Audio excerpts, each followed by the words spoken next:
Hi అండి, ఈరోజు మేము అందరం పట్టిసీమ వెళ్తున్నాము శివునికి అభిషేకం చేయించుకోవడానికి. సో ఈ వ్లాగ్ కూడా మీరు చూడండి. కీప్ సపోర్టింగ్ బాణమ్మ కబుర్లు.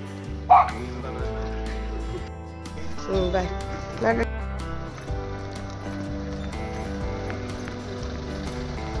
సో బిడ్డలు మన కోసం వెయిట్ చేస్తున్నారు.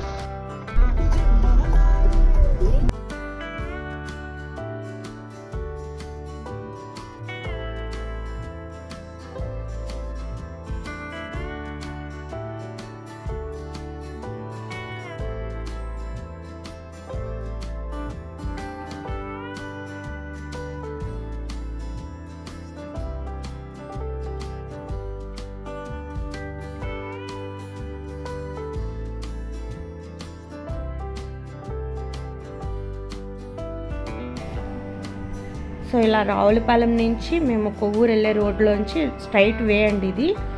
ఇక్కడ పోలవరం మండలం మీద నుంచి వెళ్ళాలన్నమాట. మనం ఈ ఏటుగట్టు అది వస్తుంది. ఒక పక్కంతా కూడా గోదావరి లంక తగులుతుంది మనకి.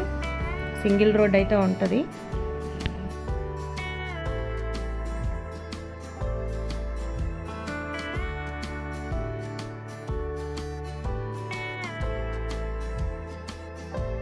ఏదైనా గోదావరి జిల్లాలంటే గోదావరి జిల్లాలేనండి.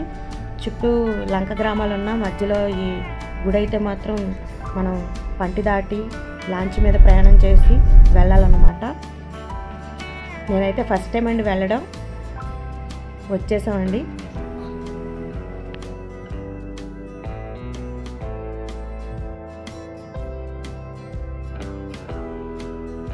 ఫైనల్గా అయితే పట్టిసీమ వచ్చేసామండి. ఇక్కడైతే ఏటుగట్టు అయితే ఉంటుంది.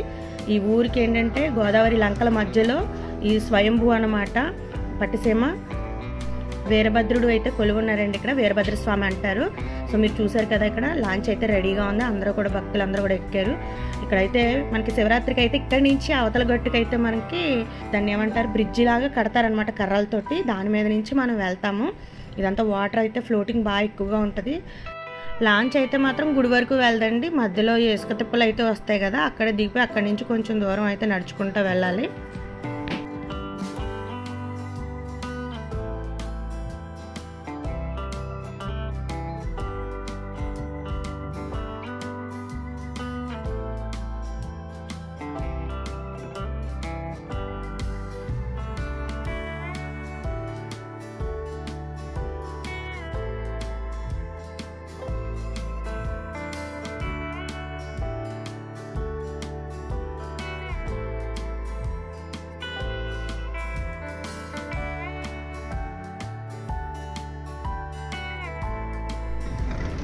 చూసారండి ఎంత బాగుందో. వీళ్ళకైతే పని పాటలు ఏముండదు, నన్నే ఏడిపిస్తూ ఉంటారు.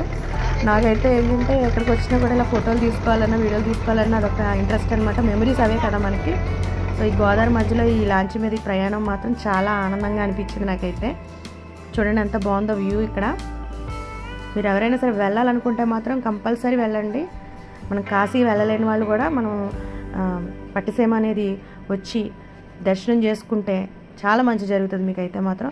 నాకైతే ఫస్ట్ టైం వెళ్ళడం, ఈ ఎక్స్పీరియన్స్ అయితే మాత్రం చాలా అద్భుతంగా ఉంది నాకు. గోదావరి మధ్యలో ఈ లాంచ్ మీద ఈ ప్రయాణం. అందరూ భక్తితోటే భవానీలు కూడా వచ్చారు. వాళ్ళతో పాటు మేము కూర్చొని ప్రయాణం చేస్తాము. ఎంత బాగుందో చూసారా వ్యూ.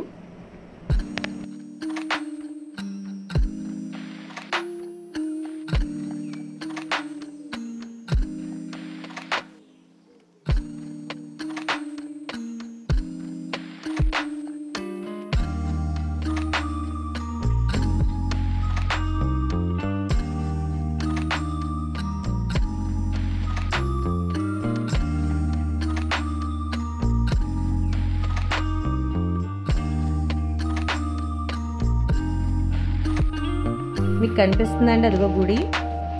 చుట్టూ గోదావరి, మధ్యలో గుడి ఉందండి. చూడండి వ్యూ.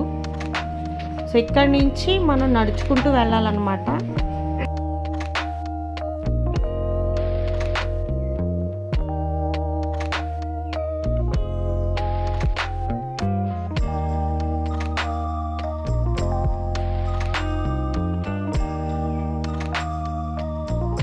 ఇప్పుడైతే ఇసుక తిప్పల్లో నడవాలి ఆవేశపడుతూని. ఈ బరువు అది మోసుకుంటూ ఇప్పుడు నడుచుకుంటూ వెళ్ళాలి. ఇంకా పరమేశ్వరుడు ఇంకా మనకి తెలియంది ఏముంది, భక్తితో ఉంటే మనకి ఎలాంటి కష్టాన్నైనా భరించవచ్చు. ఇసుక తిప్పల మీద ఇంచుమించు ఒక 1/2 కిలోమీటర్ వరకు నడుచుకుంటూ వెళ్ళామండి. ఆయాసం వచ్చింది నాకైతే.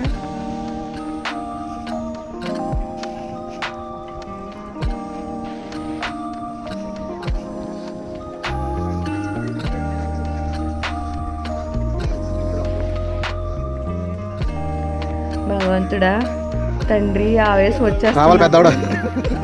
నీవే ఉన్నావు తండ్రి. చూసారా నేను ఎలా తిప్పలు పడుతున్నాను. ఇసుకలో నడవడం వేరు, నార్మల్ రోడ్డు మీద నడవడం వేరు. ఆయాసం అయితే వచ్చేస్తుందండి.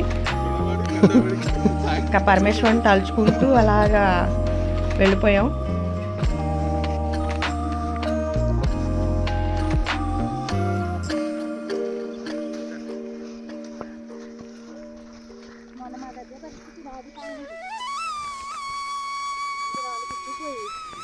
ఈ గుడి చరిత్ర ఏంటంటేనండి, పూర్వం దక్ష ప్రజాపతి తాను చేస్తున్న యజ్ఞానికి తన అల్లుడైన శివుడిని ఆహ్వానించకుండా అవమానపరుస్తాడు. ఆ విషయమై తండ్రిని నిలదీసిన సతీదేవి తిరిగి శివుడి దగ్గరికి వెళ్ళలేక అగ్నికి తన శరీరాన్ని ఆహుతి చేస్తుంది. దాంతో ఉగ్రుడై రుద్రుడు వీరభద్రుణ్ణి సృష్టించి దక్షుడు తల నరకమని ఆజ్ఞాపిస్తాడు. శివుడు ఆదేశం మేరకు దక్షుడు యజ్ఞవాటికపై వీరభద్రుడు విరుచుకు పడతాడు. తన ఆయుధమైన పట్టసం పొడవైన వంకీ కత్తితో దక్షుడు తల నరికి దానిని గోదావరిలో కడిగాడు. ఈ కారణంగానే ఈ ప్రాంతాన్ని పట్టిసమని, పట్టిసీమని, పట్టిసాచల క్షేత్రమని పిలుస్తూ ఉంటారు. దక్షుడు తల నరికిన వీరభద్రుడు ఆవేశం చల్లారక దేవకోట పర్వతంపై ప్రళయ తాండవం చేయసాగాడు. ఆ సమయంలో ఆయన త్రిశూలం నేలకి గుచ్చుకోవడంతో ఆ గుండం నుంచి భద్రకాళి ఆవిర్భవించింది. దక్షుడు తల నరకడానికి ముందే వీరభద్రుణ్ణి నిలువరించడానికి భావనారాయణ స్వామి చక్రాయుధాన్ని ప్రయోగించాడు. అయితే ఆ చక్రాన్ని నోటకరుచుకుని నమిలి మింగేశాడు. దాంతో ఈ స్వామిని శ్రీ భావనారాయణుడు సహస్ర కమలాలతో పూజించి శాంతింపజేయడానికి ప్రయత్నించాడు. అయితే ప్రతిసారి ఒక కమలం తక్కువ అవుతూ ఉండడంతో తన వామనేత్రాన్ని ఒక కమలంగా భావించి సమర్పించాడంట. ఈ సందర్భంలోనే భావనారాయణుడికి వీరభద్రుడు తిరిగి చక్రాయుధాన్ని ఇచ్చినట్టు ఇక్కడ స్థల పురాణం చెబుతుంది. వీరభద్ర భద్రకాళీ స్వరూప భేకర రౌద్ర నాట్యాన్ని ఆపడానికి దేవతల కోరిక మీద అక్కడకు వచ్చిన అగస్త్య మహర్షి వీరభద్రుణ్ణి వెనక నుండి గట్టిగా పట్టుకున్నాడు. అప్పుడు వీరభద్రుడి ఆవేశం చల్లారి లింగరూపంలో దేవకోట పర్వతం మీద భద్రకాళీమాతతో వెలిశాడు. ఇక్కడ వెలిసిన వీరభద్రుణ్ణి వీరేశ్వరుడిగా ఆరాధించి భద్రకాళితో ఆ స్వామి వివాహం జరిపించాడు అగస్త్యుడు. అలాగే శ్రీ భూ నీలా సమేత భావనారాయణ స్వామికి కూడా వివాహం జరిపించాడు. ఈ సమయంలోనే అగస్త్యుడు శ్రీ వీరేశ్వర స్వామిని భక్తితో ఆలింగనం చేసుకున్నాడు. శివలింగంపై ఇప్పటికీ అగస్త్యుడి చేతి గుర్తులు కనిపిస్తుంటాయని అంటుంటారు.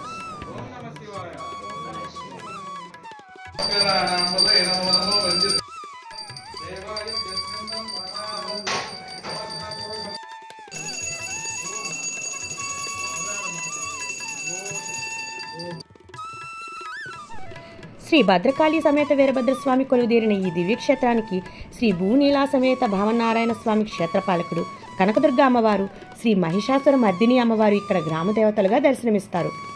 ఇక అనిశ్రీ పునిశ్రీ అనే దేవతలు సంతానాన్ని ప్రసాదించే దేవతలుగా ఇక్కడ పూజలు అందుకుంటూ ఉంటారు.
గంటబాబు.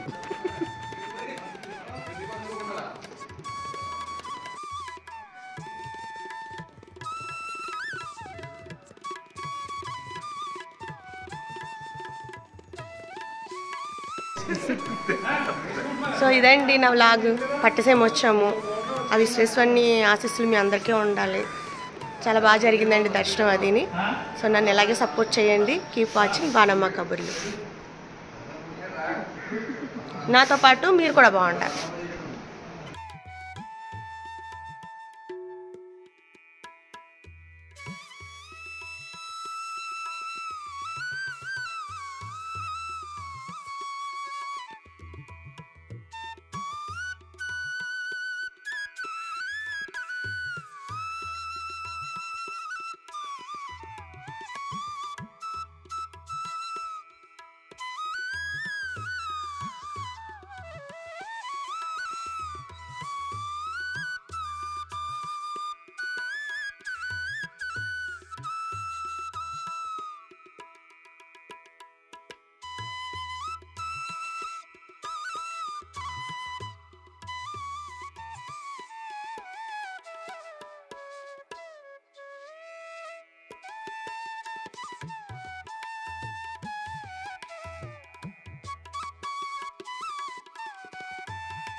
మహాదేవ శంభో శంకర.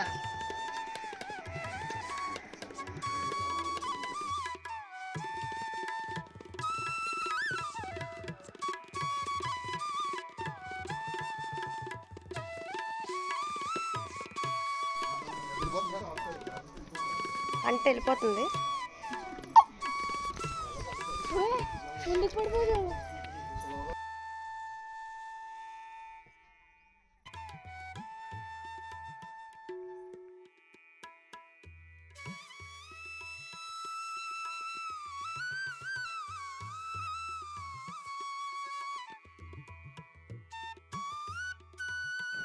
పంచకాశీలలో ఈ పట్టిసీమ కూడా ఒక కాశీ క్షేత్రమేనండి. మీరు కాశీ అంత దూరం వెళ్ళలేని వాళ్ళు మనకు దగ్గరలో ఈ తూర్పుగోదావరి జిల్లాలో ఈ పట్టిసీమ అనే ఈ గ్రామానికి వస్తే మనం ఈ పరమేశ్వరుణ్ణి, ఆ వీరభద్రుణ్ణి మనం దర్శనం అయితే చేసుకోవచ్చు. సో ఇదండి నా వ్లాగు. మా దర్శనం అయితే చాలా బాగా జరిగింది. తిరిగి మళ్ళీ మేము లాంచ్ ఎక్కేసాము. సో ఇలాంటి మంచి వీడియోల కోసం బాణమ్మ కబుర్లు ఛానల్ని సబ్స్క్రైబ్ చేసుకోవడం మర్చిపోకండి.